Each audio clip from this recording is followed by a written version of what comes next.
Welcome to the Secret Sauce of Selling podcast, the ultimate guide and sales gym to unlocking the secrets of successful selling.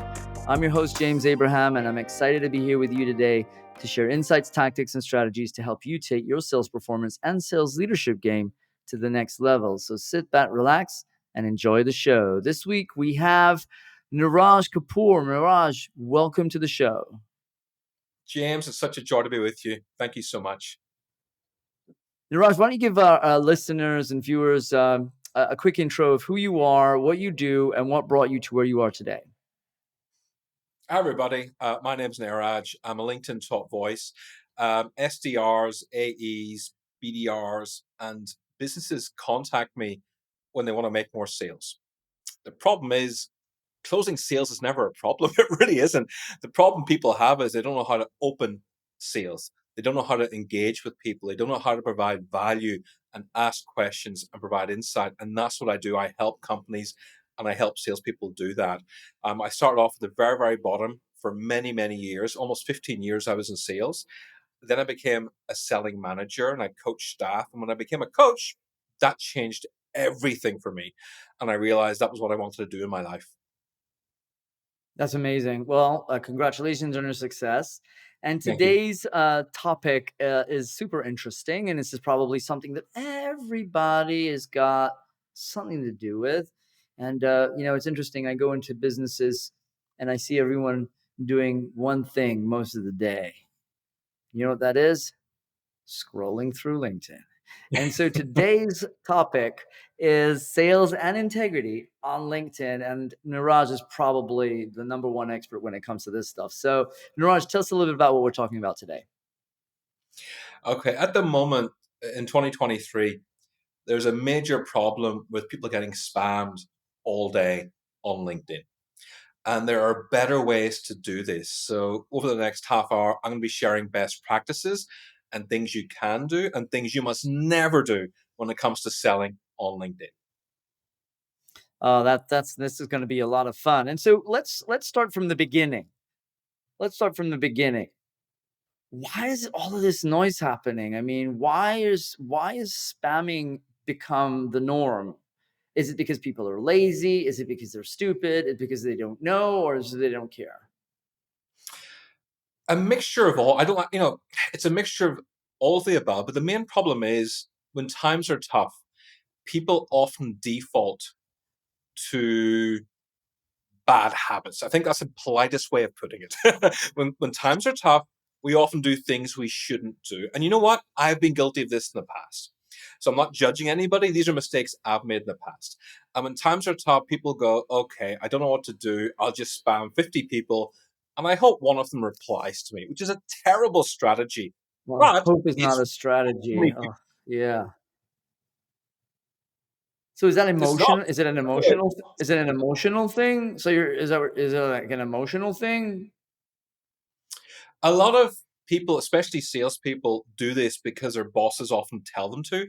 So many people I work with Mm. have bosses who give them appalling advice, and their bosses say, "Look, just message 30 people, you'll be okay." Somebody will say yes. Or here's a template I put together for you, salesperson. Even though I have no experience selling, here's my template. And the salesperson doesn't know any better and they follow the really dumb manager's template.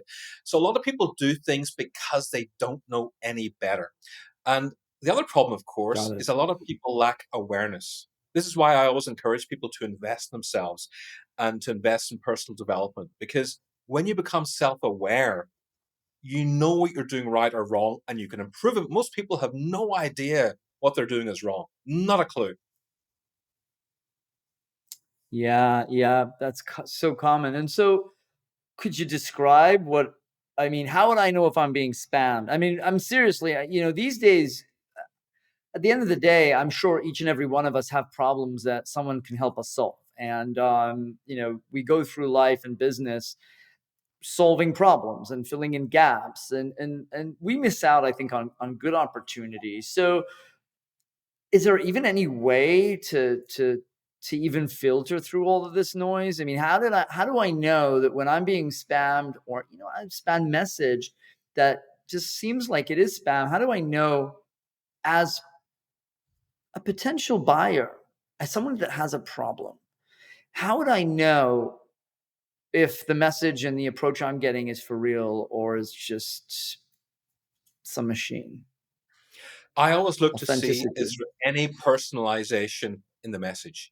And 99% of LinkedIn messages I get have zero personalization. Hi, I've been following your business for a long time. I think you're amazing. We can help you generate 30 extra leads a month.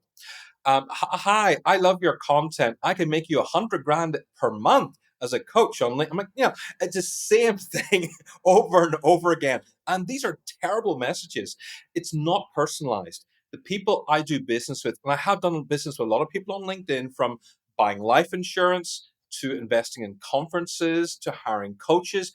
The people I do business with and give my hard earned money to, they have said things like, I read your post on LinkedIn and I really like what you said about this. Or I bought your book, I thought it was amazing. Or congratulations on being a LinkedIn top voice. Anything that shows me you've made a slight effort puts you miles above everybody else. Yeah. So what you're saying is that you believe that being active within the network creates the prospects and buyers and to gravitate towards you. And what you're saying is don't run after the business, attract it. I believe attracting the business is possible when it comes to writing great content. So if you write content that is valuable and helps other people 3 to 4 times a week, like I do, I create inbound leads. I don't create Got it. hundreds of inbound leads, but I create between 5 to 10 really good quality leads a month. And I convert Got it. about 40% of those, which is pretty good. Now, on top of that, I also do speak to people in the DMs, of course, because sales is not just a business of reaction. I do believe in sales, you got to take action yourself. That is very important. And if I see somebody who is hiring new members of staff or is new to a company as a sales leader or as a business owner looking to expand, I will always reach out to them because that's a potential client. But I never reach out, James, and go, hi, I see you're expanding. Hire me as your sales trainer. Hire me as your LinkedIn guru. I never say that. What I do is I say, good luck in your expansion. Good luck in your new role. I wish you well. That is it. I do not sell on the first or the second contact ever. And so, as a LinkedIn expert, how many touch points does it take from your point of view, from what you know? Because there are all these numbers bouncing around, and I think people want to get some kind of clarity, to get some kind of a benchmark to figure out if they're doing something right or wrong. How many two touch points do you believe it does take to get a unique, meaningful conversation going? I will start off with two value because I do believe value first, selling second, always. So I'll do two value based posts by doing a personalized invite and by liking and commenting on somebody's post. And my third Okay, connection is then a sales message, and it's a voice note. It's not a typed message on LinkedIn because the key on LinkedIn, James, is to stand out. And most people don't stand out. Most people sound the same. And if you want to stand out on LinkedIn, you have to use LinkedIn voice notes and LinkedIn video. If you don't know what LinkedIn voice notes are, you have a LinkedIn mobile app and you go to the person's profile and you click message. And instead of typing a message, what you do is you hold down a microphone button and you have up to 60 seconds to speak. Most of my messages, effective ones, are about 35 to 40 seconds. And your energy, your enthusiasm, your passion, everything comes across so much better than on a typed up message. And I get a 60% response rate on a voice note. Not 10%, not 5%, 60% response on a voice. Now, it's a response rate. It's not a conversion rate. It's important to clarify that. But that's 60% is okay. the highest anything in my life. I mean, you see, there are numbers that are most sellers are looking at like 3-5% of a response on LinkedIn stuff. It's yeah, and it's there for a reason. Listeners, viewers, anyone listening to this right now, there's a reason LinkedIn have put in a record button, and there's a reason they've put in a video record button. LinkedIn want us to send video. They want us to send voice. And when they want us to do something and we do it, guess what happens behind the scenes with all those algorithms and all those turning wheels? Do you know what happens? More people respond to you. You feed the monster, right? Yeah, and that and it's just really getting that LinkedIn. I see LinkedIn as a flywheel. I like to use a flywheel. All right, it's like a flywheel. And Yeah. how do we get a flywheel going? We reduce friction and we increase velocity. But if we're not maintaining that velocity, things start to die down. And I think we see that with a lot of sellers on that platform where they build themselves up to a point and then they kind of put their foot off the gas. They're not consistent enough from the different channels on LinkedIn, and then they're just not getting the results. What are your thoughts around that? Oh, 100%. Look, I don't post 7 days a week on LinkedIn. I don't even post 6 days a week on LinkedIn. I'm running a business. I'm busy. I will do 4 days a week. That is the best I can do. I do like and comment on other people's posts, which is very important because when you like and comment on people's posts for about 15, 20 minutes a day, it helps raise their profile and it helps raise your profile. So it's a good thing to do. But I will only post 4 days a week because I'm busy running a business. I know, and any 100%. business owner will tell you it is exhausting doing 7 days a week. It really is. Yeah. And then a lot of people go out and outsource some kind of marketing group or Oh, some kind of a, oh yeah. Uh, tell us, what are your, oh, don't, you got horror stories, don't you?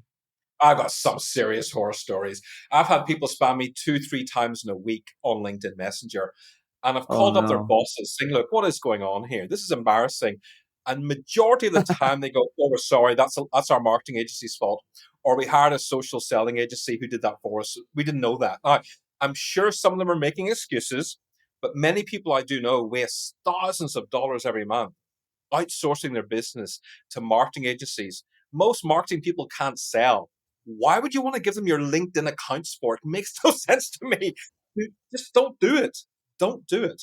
Hire people who know how to work LinkedIn and can prove themselves on LinkedIn. Yeah, but as you mentioned, you don't have to stand on that thing the whole day. I think it's just a behavioral thing. It's like you're doing your cold calls every week. You're doing all this other stuff. It's basically a behavior and a task.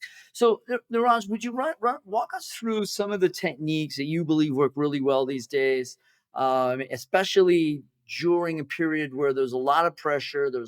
Everyone's keen, everyone's needy, everyone's kind of spammy. I know a lot of people are using automated systems in order to automate a lot of the stuff they're doing, and so probably not putting enough thought in personalizing what's going out there. What are your key thoughts if for our listeners and people out there that really want to be good and better and different and stand out and do it the Niraj way? What are the three, if you could break it down to three main steps that they would need to take? What would they be? The first thing to be the way I find the best way to generate incoming business is to write quality content every single week. And what does quality content mean? It means talk about the conversations going on in your client's head.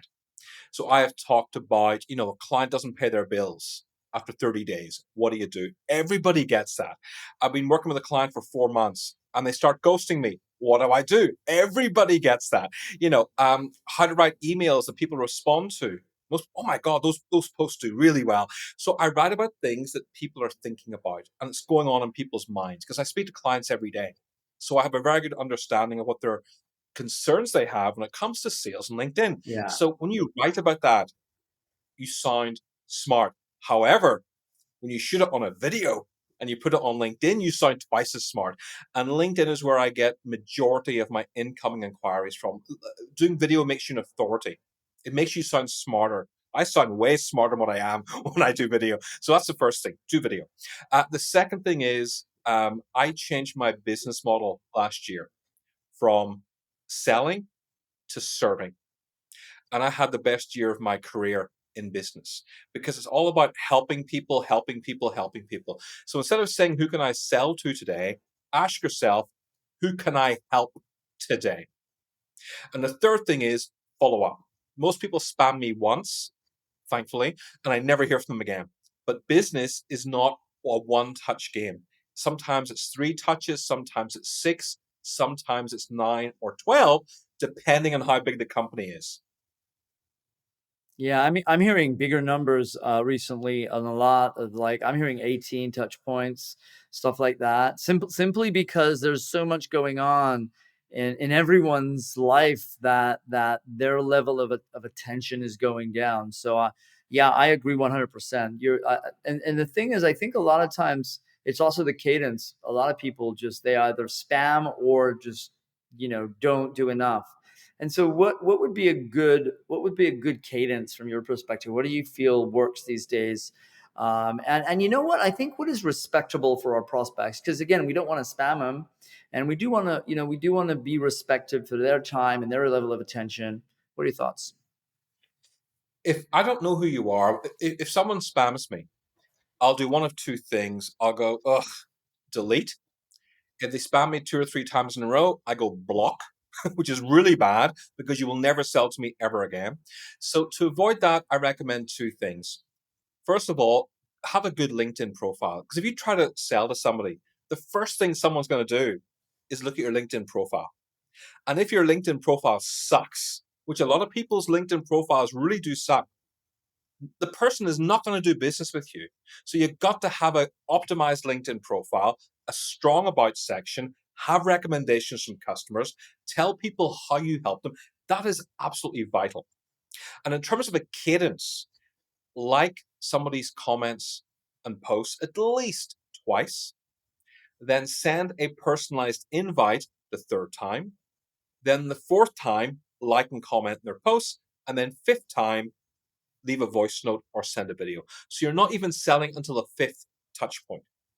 Now, if by the Got sixth it. touch point they don't get back to me, I will have a look at their LinkedIn post and I'll share something that will help them do better. Or I will say, you know what, you work in this IT cybersecurity space. Here's some insight I've read that I think will help you. So I share insight with them that will help them in their industry. And that's very important because none of my competitors do this. None of them. So I'm always giving value and value and value to people. And after about that sixth or seventh touch point, if nothing is happening, then I take it to email or I take it to the phone because you don't just contact somebody the same way 12 times. That's really bad. You got to mix it up with a bit of email. You got to mix it up with a phone call. Multi platform selling has proven, James, to be the most effective way to sell in 2023. So, and what let's pretend so I like the fact that I like that cadence, and then you're doing your voicemail, your voice message at what was that, the 5th touch point? Yes. What would that sound like after you've already sent stuff over and you've liked stuff and "Hello, Mr. Prospect, I'm over here," and they're ignoring, they're playing hard to get. What kinda, what kinda goes through? What kind of a message do you believe? I mean, are you blunt about it? Are you more shy about it? I mean, what do you feel works these days? Or do you try Um, different things? being straightforward, not wasting somebody's time, but also creating some kind of curiosity. So, hi James, it's Niraj here. I really like the post you did on LinkedIn about X, X, and X. Um, I've got some insight I want to share with you about how LinkedIn's going to work with you, but I can't really sell anything to you because I don't know what you want. Can you tell me the two biggest challenges you're facing right now? And I'll be happy to share some insight with you. Thank you. That's it. Less than 30 Got it. seconds. Um, you give them a reason why you're calling. You've liked and commented on their post because you liked this or this. I can't sell anything to you right now. It is very important because it lowers somebody's defenses. And tell me your two biggest challenges. I will happily share some insight with you. So again, you're being a person of value. I'm not saying, Yeah. hi, I'm Niraj, I'm a LinkedIn top voice. I've won this award, this award, this award, this award. I've been in business for 25 years. Here's my Calendly link, which is the worst thing you can do in a first contact. Here's my link. Let's book a meeting. No, that's what the really bad, cliched, unprofessional people do. Yeah, I agree. And it's interesting. It's what you're saying is be a resource for them. Be a resource for them in order to get that conversation going. I love it. I love it. Okay. Well, it's time to ask the question, Raj. If I were to ask you, what is your secret sauce for selling? What would you say? Stop selling, start serving, and you will see a massive difference in your pipeline and the quality of your relationships with people. I love it. That sounds great. Anything special you're listening to or watching these days when it comes to sales performance and leadership, sales leadership? Anything specific? Any book? Any podcast? Maybe a movie? A poem? Also, I mean, people share different things on this podcast. You'd be surprised. And so, yeah, someone actually shared a play. A few recordings ago, which was super interesting. So, anything interesting that you would like to share or mention so that the listeners and the viewers can then visit and get access to that resource? I have a recommended reading list on everybodyworksinsales.com. Just scroll down to the homepage, and I've broken it down into personal development, sales, and biographies. That's deliberate because if you want to be better at sales, you hire a good sales trainer and you read sales books. But at the same time, you should read books on personal development. You should read books on psychology. You should read books on marketing. You should read books on business because once you start to understand these things, it makes it much easier to do business with people. It really does. And I'm surprised and disappointed how most people who struggle don't read books, but yet every successful person I know on LinkedIn, every successful business owner I know, every successful salesperson I know, James, they are massive book readers. If they don't read books, they at least listen to audiobooks and podcasts and go to conferences, but they invest massively in themselves.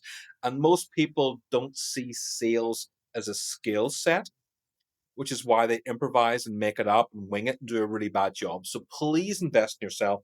There's a recommended reading list on my website. There's about 30 books you can read, all very different, but each one is designed to help you do better.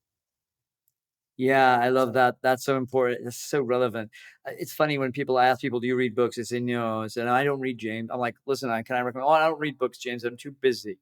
And I think the question really is, do you not read books, or you're not open for more for to new information and to new knowledge? And I think that's what it's all about. Always sharpening your saw, always being open and being agile, being an agile learner, and being open to new information and yeah, I think we're human beings at the end of the day, and our ego will determine if we will be successful or not. That's the bottom line. I love it. Just a moment to mention our sponsors on this. Nova C unlock behavioral insights from virtual meetings to close more deals. The AI of Nova C is built for sales intelligence, records, and it analyzes and provides insights on body language, emotion, and verbal communication. So check it out, novac.io. Niraj, it's been a pleasure having you on this podcast, and sounds like you're in the right place at the right time with so much going on that platform, and I wish you all the very best. And how can our listeners and viewers get in touch with you to get more access to you, what you do? Please send me a personalized invite on LinkedIn. You can't have more than 30,000 LinkedIn connections. I am now almost in 29,000. So I'm rejecting most people. So please send me a personalized invite and tell me you listened to me on this podcast. And otherwise, you can go to everybodyworksinsales.com. I love it. Excellent. Niraj, all the best to our viewers and listeners. Thanks for tuning in this week. Remember, no guts, no gain. Be gutsy, be courageous, be real, and be a resource for your prospects and buyers. They'll open up to you faster that way.